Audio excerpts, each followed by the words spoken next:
I am going to tell you something I have never told anyone straight through. Not my foreman Cleet, not the preacher at Dern's Crossing, not even my oldest boy Tad before he passed, and Tad knew most of it. I am going to tell it now because I am 79 years old and sitting on a porch I built twice, and the woman who made me build it the second time is inside making coffee I can smell from here, and it seems to me that a thing this large ought to be spoken out loud at least once before a man is finished. My name is Dex Morn. I ran cattle on the Sullen Flats outside Dern's Crossing, Colorado Territory, for the better part of 40 years. 11 of those years I ran them alone. Alone is not the same as lonely. I want to be clear about that. A man can be alone and satisfied with it, the way a horse in a good pasture is satisfied. Not happy exactly, not unhappy, just settled into the shape of what is. That was me from the spring of 1869, when the Keller Creek rose in a single night and took my wife Marin off the footbridge between the house and the south barn, until the autumn of 1880, when a letter arrived in the mail pouch from a woman I had never met. 11 years of settled. 11 years of the same table, the same chair, the same window with the same view of the same flats going gray in November. I had placed the posting myself, though I had nearly talked myself out of it 3 times. My cook, an old Ute Mexican man named Oraldo who had fed me and my hands for 6 seasons, had gone back to his daughter's family in Pueblo with a back that wouldn't straighten anymore. I needed someone who could cook for a crew of 7. The posting I placed in 4 territorial papers said, "Wanted ranch cook, Morn outfit, Dern's Crossing, Colorado Territory. Steady work, winter through summer. Wages fair. Write to D. Morn, Box 9. I received 11 letters. I read 9 of them. 2 I did not open because the handwriting on the envelopes was so uncertain it told me everything I needed to know. Of the 9, 8 were from men, drifters, former Army cooks, one fellow who claimed to have cooked for a senator in Washington, which I did not believe, and one was from a woman. I almost set that one aside unread. I do not know why I didn't. I have thought about that moment more times than is dignified for a man my age, and I still cannot give you a clean answer. Something in the handwriting maybe, not flowery, not careful, just direct, each letter pressed into the paper like she meant it. Or maybe I was just tired that evening and read everything on the table. Either way I read it. Her name was Calla Verne. She was 40 years old, a laundress by trade in a town called Grover's Mill in eastern Kansas, widowed 2 months prior when her husband Fen Verne was killed in a warehouse collapse at the grain elevator where he worked. She could cook, she listed what she could cook, specifically without embellishment. Beef stew, sourdough, cornbread, dried apple pie, salt pork and beans, venison if the meat was provided, elk the same. She was strong and healthy and not afraid of cold or early mornings. She would need a room, a real room, not a bunk room, because she had children. She did not say how many. I told myself I would not write back. I told myself this for 4 days.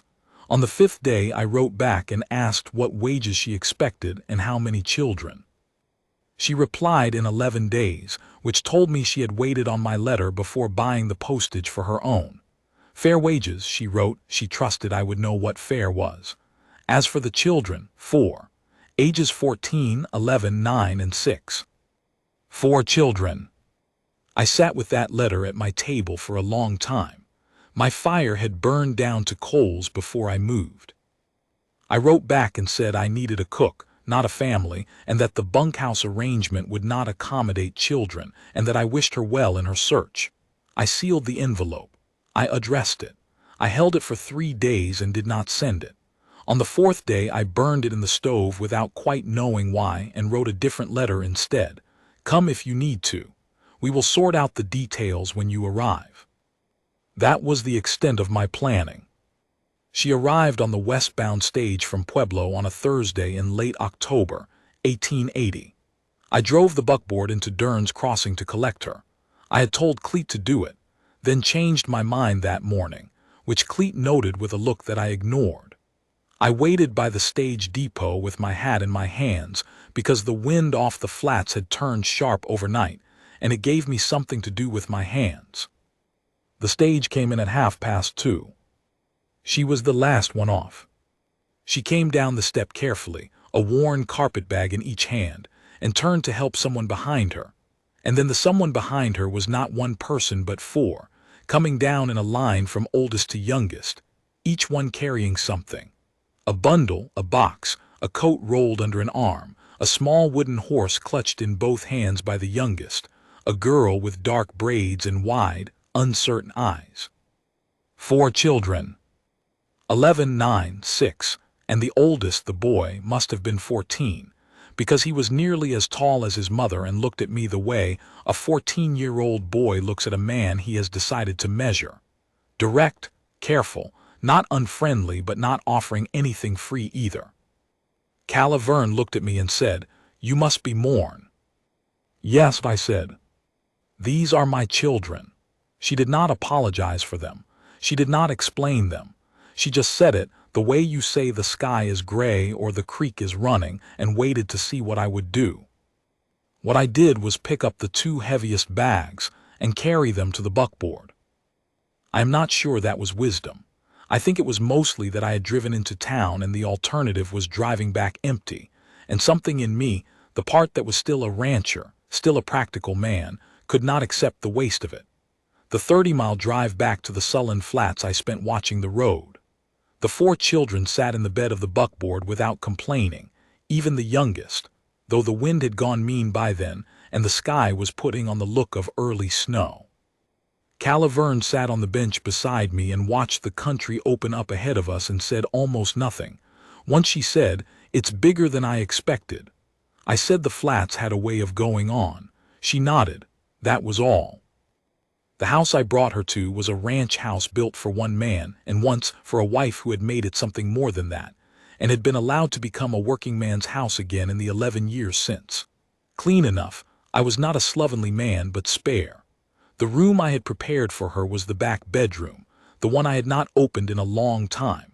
I had put a second cot in it that afternoon before I drove into town, borrowed from the bunkhouse. The children would share it. That was 4 people in a room built for one. She looked at the room and looked at the cot and looked at me. She said, "Thank you." That was all she said. I showed her the kitchen and the pantry and the woodpile and the pump. I told her the hands ate at 6 in the morning and at noon and at 6 in the evening, 7 men counting me, and that the pantry was stocked for winter and she should tell me if anything was short. She walked through the kitchen touching things the way a craftsman touches unfamiliar tools, not tentatively, just taking stock. She opened the stove door and looked at the firebox and closed it again. She lifted the lid on the sourdough crock. I kept going out of habit and smelled it and nodded. "I can work with this," she said. "Good," I said, and went out to see to the horses. The first week was like that. Parallel lines. She cooked, I ranched. She managed her children with a quiet economy I could not help but notice, a look that meant stop, a word that meant now, a hand on a shoulder that meant I see you and you are all right. The hands were wary of her the first 2 days and then they were not, because she fed them well and did not flirt and did not complain and refilled the coffee without being asked. Cleet told me on the 3rd day that she was all right. I told him I had not asked his opinion. He said he knew that. The 6-year-old, whose name was Bess, was the first one to find me. I do not mean she sought me out. I mean she simply appeared wherever I was, the way very young children do, without apparent design, and regarded me with that solemn, unblinking interest particular to small girls who are not yet afraid of things they do not understand. The first time she appeared in the barn while I was repairing tack, I told her the barn was no place for children, and she said, "Why?" And I said because of the horses, and she looked at the horses and looked at me and appeared to find my answer incomplete but did not press it. She left. She came back the next morning. By the end of the 2nd week she was handing me things I needed before I asked for them, a nail, the hammer, the smaller punch, because she had watched carefully enough to know what came next. I did not encourage this. I also did not stop it. I'm not sure I could have. The 9-year-old was named Roy, a quiet, steady boy who reminded me of no one so much as myself at that age, which was not a comfortable thing to recognize. He asked me once in the second week if he could help bring in the water, and I said if he could carry the bucket he could help, and he carried it without spilling, twice a day, every day after that, without being asked again. The 11-year-old, a girl named Pearl, helped her mother in the kitchen and read books in the evening. She had brought 3 books in her bundle, which told me something about what the family had decided was worth carrying when everything else had to be left, and watched me from a cautious distance with her mother's eyes. The 14-year-old, whose name was Garth, was harder. Not bad, not trouble, just 14 and male and the oldest and carrying something I recognized. The particular weight of a boy who had become the man of the family too early and was not sure yet what to do with it now that an actual man was present. He worked hard, I could not fault him for that, and he asked nothing of me and gave nothing unless it was useful, and the useful things he gave precisely and without warmth. I did not push. I had been that boy once, in a different way, and I knew that pushing only hardens what is already hard. The snow came for real in the first week of November. Not the early tease that had been threatening since Calla arrived, but the true first storm of winter, 2 days of it, and when it stopped the flats were buried to the fence rails, and the temperature dropped to a place where the air hurt to breathe. The hands stayed in the bunkhouse except for necessary work. The children stayed inside.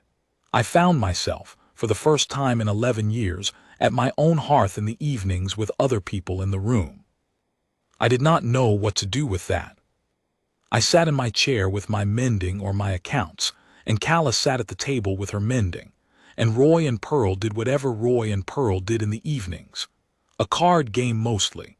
A quiet one, and Bess fell asleep in front of the fire on the braided rug I had kept because Marin had made it, and Garth sat in the corner with one of Pearl's books and read, and did not speak. The fire was the loudest thing in the room. After a week of evenings like that, I stopped feeling like a man in a room full of strangers and started feeling like a man in a room, which was something else entirely. One evening Calla looked up from her mending and said, without preamble, "You lost your wife." "Yes," I said. "How long?" 11 years. She nodded and went back to her mending. She did not offer condolences. She did not ask how. She seemed to understand that a man who had been 11 years with something had already made his peace with it or not, and her saying so would not change either case. I found I was grateful for that.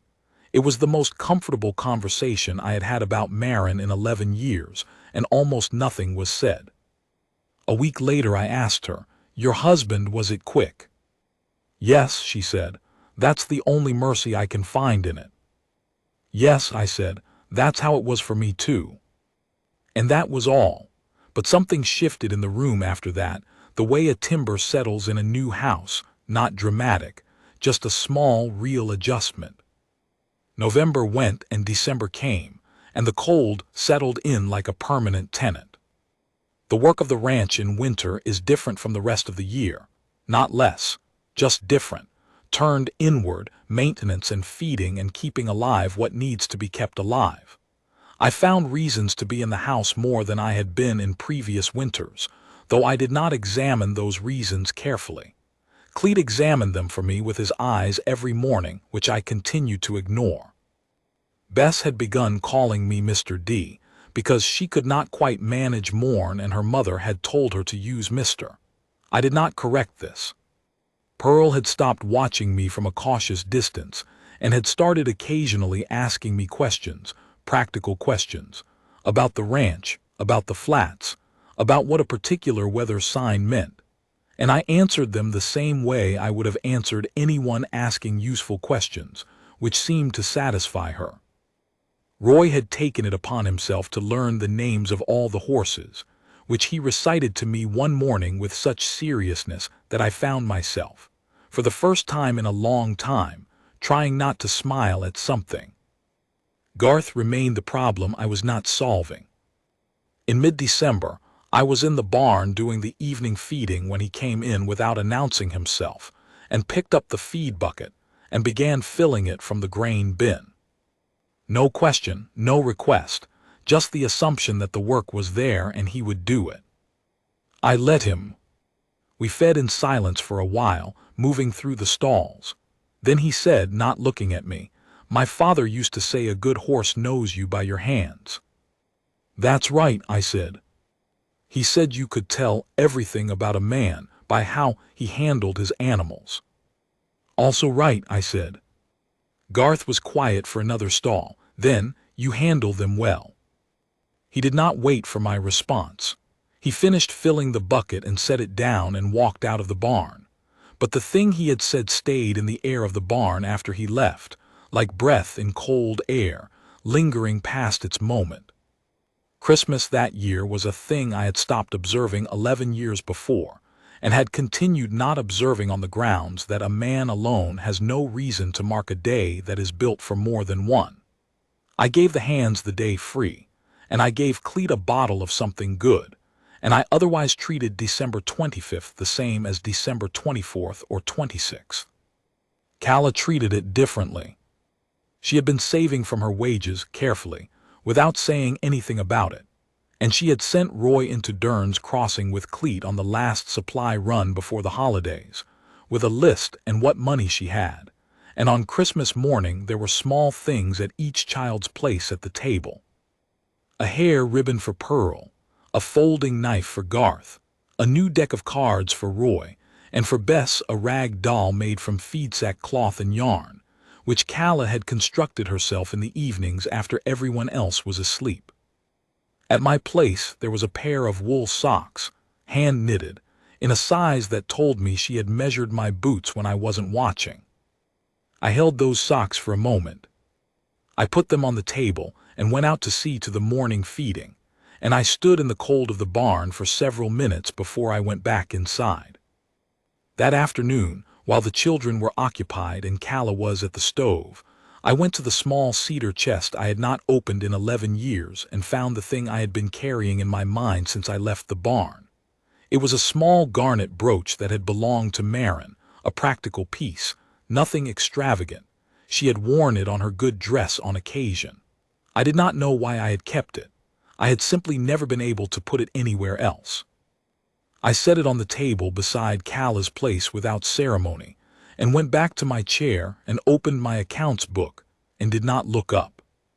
I heard her come to the table. I heard her stop. She did not say anything for a moment, and then she said quietly, "Mourn." "You don't have to wear it," I said, "or keep it if you don't want it." "I want it," she said, and that was all. January was bitter. 2 of the hands got sick, one badly enough that we were short at a time when the herd needed tending, and the cold was testing every piece of equipment and every structure on the place. I was sleeping 4 hours and working 20, or something close to it, and the week of it left a mark on me that I did not shake quickly. On the 3rd day of the worst of it, when I came in at midnight half frozen and could not feel my left hand properly, Calla was at the kitchen table with the lamp burning, coffee on the stove, and she took my hand between both of hers and worked the feeling back into it without asking and without comment. I sat there and let her. I was too tired for whatever wall I would normally have put up, and the truth is I am not sure I had enough of that wall left by January to put up anyway. It had been coming down in small courses since October, a sock, a hand extended, a silence shared, a garnet brooch, and by midnight in January it was down to something I could step over if I chose to. I did not step over it that night. I drank the coffee and thanked her and went to bed. But I thought about her hands on mine until I fell asleep, which was not the kind of thought a man has about his cook.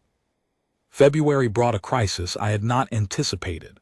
The lease on the North Pasture, which I had held for 6 years on a handshake agreement with a man named Culver Pretch, was suddenly contested by Pretch's son-in-law, a lawyer named Aldous who had come out from Denver with papers and an expression that said he had done this before and expected to do it again without difficulty. Aldous told me at the start of March that the Pretch family intended to sell the North Pasture to a cattle company out of Cheyenne, and that my arrangement, handshake, unwritten, was worth nothing in a court, and I knew it. The North Pasture was not everything, but losing it would cut my summer graze by a third.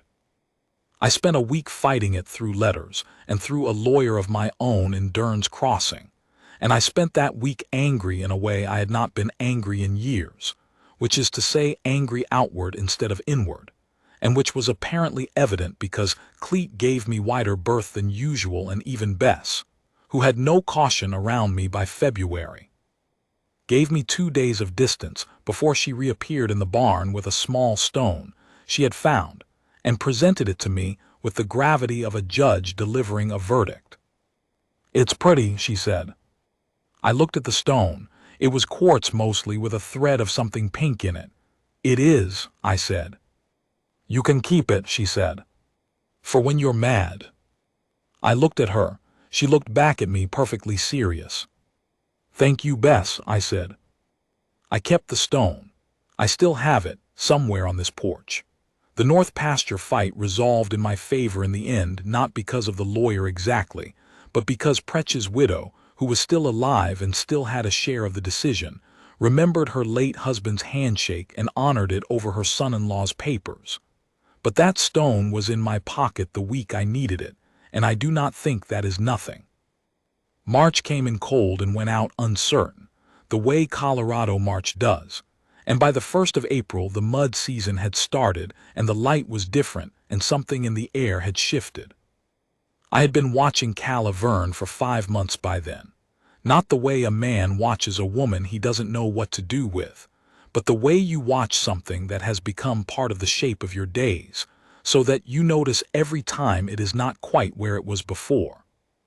She was tired, not the ordinary tired of hard work.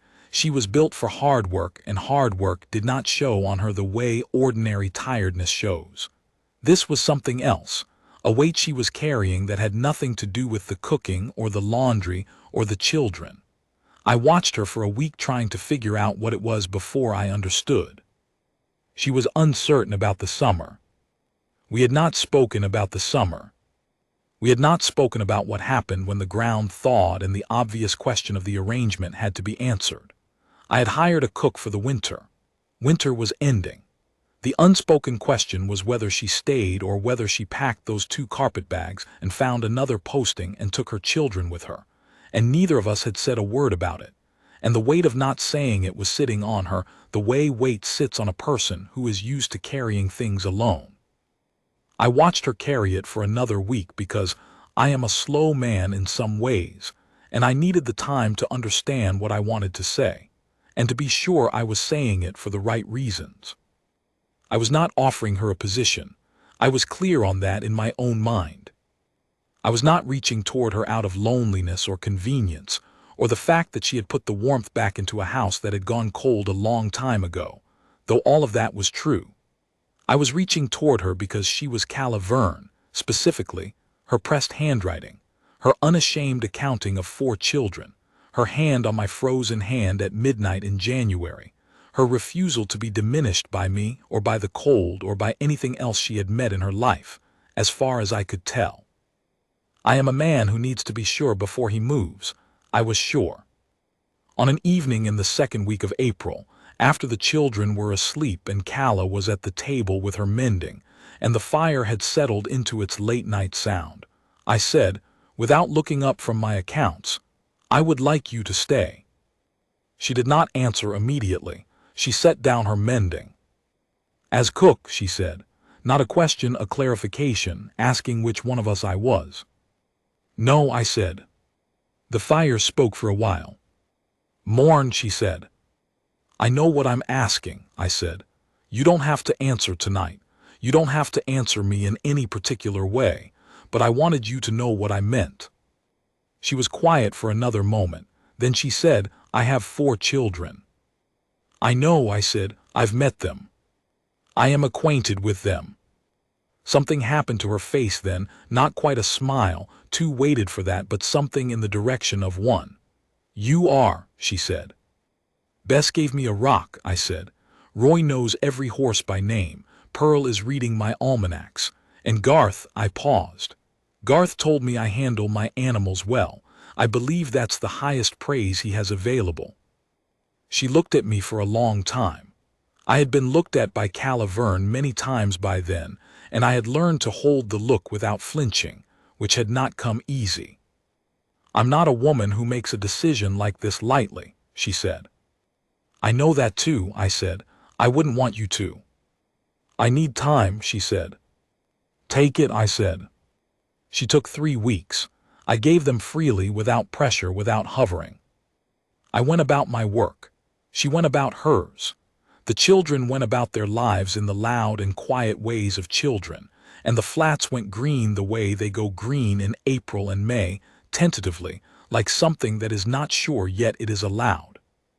On a morning in early May, Calla came out to the barn where I was working and stood in the doorway and said, without preamble, "Yes." I looked up from what I was doing. "To staying," she said, "as what you meant." "All right," I said. "The children." "Yes," I said, "all 4. "They'll need." "I know what they'll need," I said. "We'll manage it." She looked at me, I looked at her.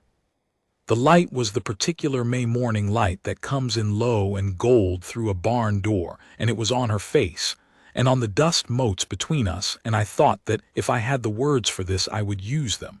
But I did not, so I said, "I'm glad you came." She said, "I almost didn't send the letter." "I almost didn't write back," I said. "What made you?" I thought about it for a moment. "I burned the first letter," I said, "the one that said I didn't need a family, and then I wrote the other one." "Why?" "I don't know," I said, "but I think it was the right one." She nodded once. She went back to the kitchen. I went back to what I was doing. We were married in Derns Crossing in June, in the preacher's parlor, because neither of us needed a large occasion and the children were witnesses enough. Garth stood straight and shook my hand after, a real handshake, not the careful measuring kind, a man's handshake, given and received. Roy cried quietly and then pretended he hadn't. Pearl wore the garnet brooch on her good dress because Calla had lent it to her for the occasion. Bess fell asleep in the preacher's chair before it was finished, and had to be carried to the buckboard, which I did. The summer was the hardest and the best of my life. Hard because a family is a different operation than a solitary man, and every system I had built for one had to be rebuilt for 6, and the learning of that was sometimes rough. Best because of the same reason, differently understood. There are things you do not know you have been missing until they arrive. The sound of the house in the morning before everyone is awake, the particular weight of a sleeping child carried to a bed, the way another person's presence changes the quality of the silence so that it is no longer empty but full. Calla was not an easy woman in the sense of being accommodating or soft. She had opinions and she expressed them, not loudly but clearly, and she was right often enough that arguing with her was a thing you had to be prepared to lose. She worked as hard as any hand on the place, and she expected the same from her children and from me, and the children gave it, and so did I, because she was right that it was what the place required. What she was honest and steady, and every morning she was there. That turned out to be everything. Garth took to the ranch work the way a boy takes to something that was waiting for him, and by the time he was 18, he was the best hand I had, not because I went easy on him, but because he didn't want easy. He wanted to do the work right, and he did it right, and we understood each other about that without ever having to say much. There was a morning when he was 17, bringing in a steer that had gotten through a fence in the night, that he rode in with the animal and stepped off his horse and looked at me across the yard with a look that was not quite his mother's look and not quite mine, but something in between, something that had been made here, on this ground, out of the years between us, and I thought, there it is. That is what a thing looks like when it has roots. Roy grew up gentle and serious and became a school teacher in Derns Crossing, which suited him. Pearl married a surveyor from Pueblo and moved south, but she comes back every summer and she still reads everything on the property that has words on it. Bess. Bess is still here. That is the way of it with the youngest sometimes.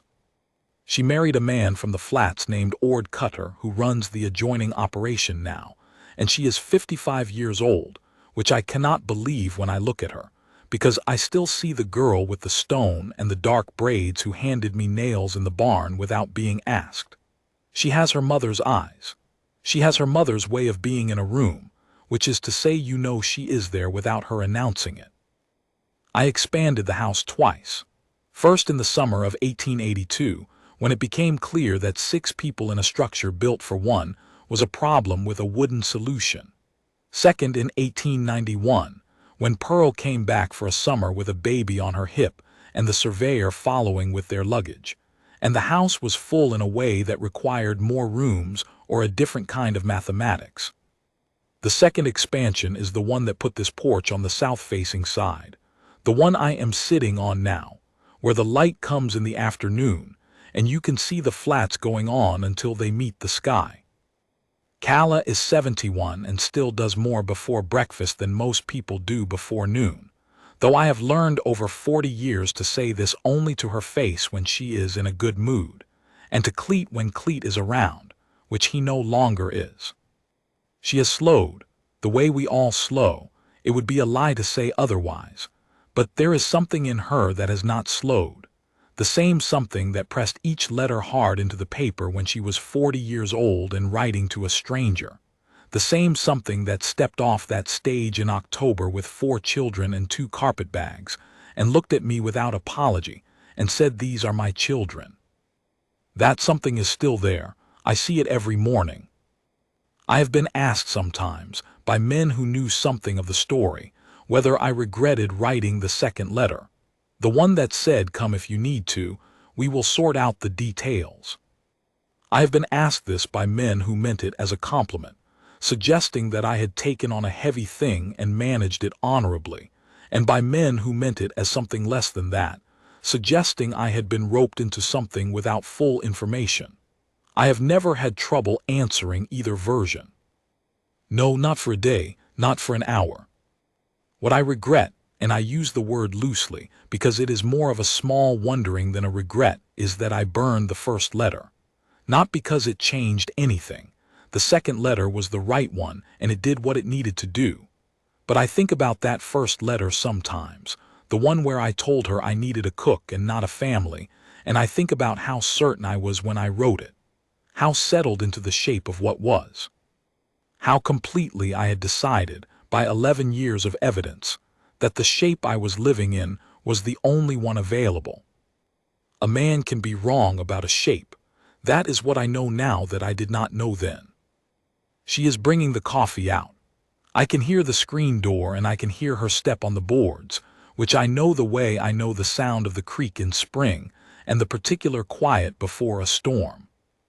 She will set the cup on the railing and she will sit in the other chair, and she will look out at the flats the way she has looked at them for 40 years, not with the wondering she had in the first weeks, but with the settled knowledge of a person who has put 40 years of herself into a piece of ground and has the ground to show for it.